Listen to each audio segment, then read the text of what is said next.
ki khubor ka bate si TV. Lawan Rashaphi taka Frank Motors. Booking open for the new Nexon. Visit Frank Motors or call 7045207973. MIT University of Meghalaya.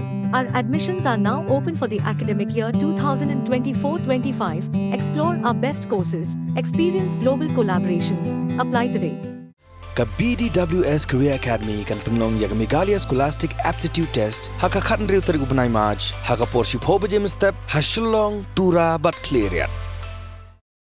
Menteri Rangba ke Jylla Conrad ke sangma khat atrik leber arja pusau ulo ang sarkar Jylla kan Ailad satya banti yau uranium nakani ke Jylla Meghalaya limda ka don shwa ke jing Bishar ke Bniah kat kum ke jing start science hak jing kran bekilar pathai khubor Menteri Rangba ulo ang peshwa ban shim ke nu ke senjam ke sarkar kan haban shong perkhat bha ba ke kin hon ba pher namar ba kani kan kta ek jing im ba ke koi ke khya jing ki pat ba nong shong shnong ka Jylla.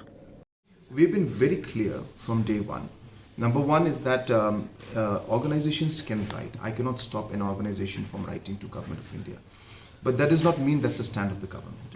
For us, we're very clear that without taking people into confidence, without looking at all the scientific aspects of things, we are not going to allow the uranium mining to take place in our state. We're very clear about that. It is regarding people's lives, it's regarding people's health, it's regarding the future of our state. While there may be concerns from individuals who may want this and certain sections may want to move forward in this, it has to be addressed in a very, very careful manner. And as I said, we have to take people on board. We have to be very carefully studying the impact of these things. And till then, we have to ensure that no step is taken in that direction in any way, because as I said, this is regarding the lives of the people and the future of our people. But has the center... There's been no communication from the center.